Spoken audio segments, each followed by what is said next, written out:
What I wanted to know, going from behind the scenes though, however, was the reaction from people who worked in the Star Trek universe, because this film leans heavily on the Trek stuff, and it just came out after the TNG hadn't long ended after it was written, and so I looked up reactions from people who starred in the Star Trek universe. All right.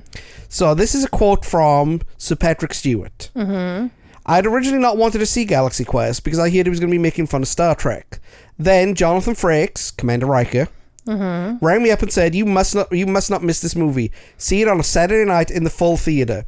I did. Twice. And of course I thought it was brilliant. No one laughed longer, louder, or harder than cinema than I did.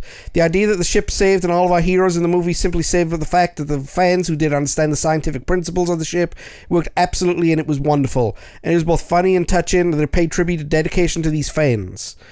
So he saw it more as a homage to the fan base rather than a parody of the... And it's both. Mm-hmm. Yeah, it really is both. Tim Russ, who played Tuvok in Star Trek Voyager and Picard. All right. I've had flashbacks of Galaxy Quest, the many conventions I've gone to since the movie came out. I thought it was an absolute laugh a minute.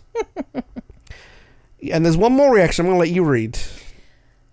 I loved Galaxy Quest. I thought it was brilliant satire, not only of Trek, but of a fandom in general.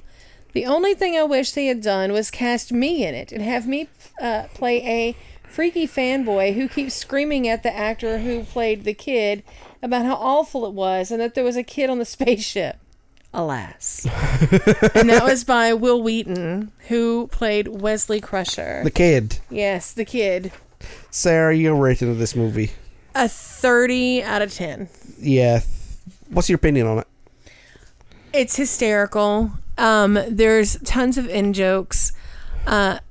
The people that are in it are just fantastic. I mean, it's absolutely fantastic.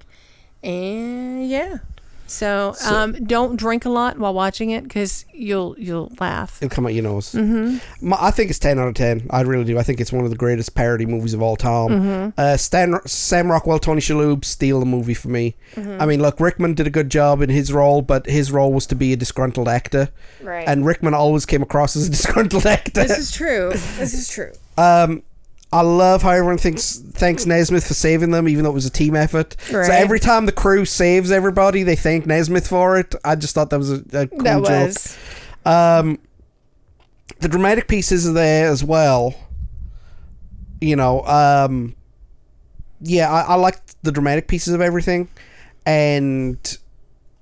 yeah, I mean, the idea of washed-up actors saving the world may seem far-fetched, but they had years of storyline training to be able to do something. Right. They knew something. Right.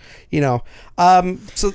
it's I just think of, like, somebody asked one of the actors on Grey's Anatomy, but you've played an actor now for 10 years on this show. Like, you've played a surgeon. Could you, if I were to fall out right here, could you save me? He was like, well, I could definitely keep you alive until real help got here. Like, I've learned that much. So, yeah.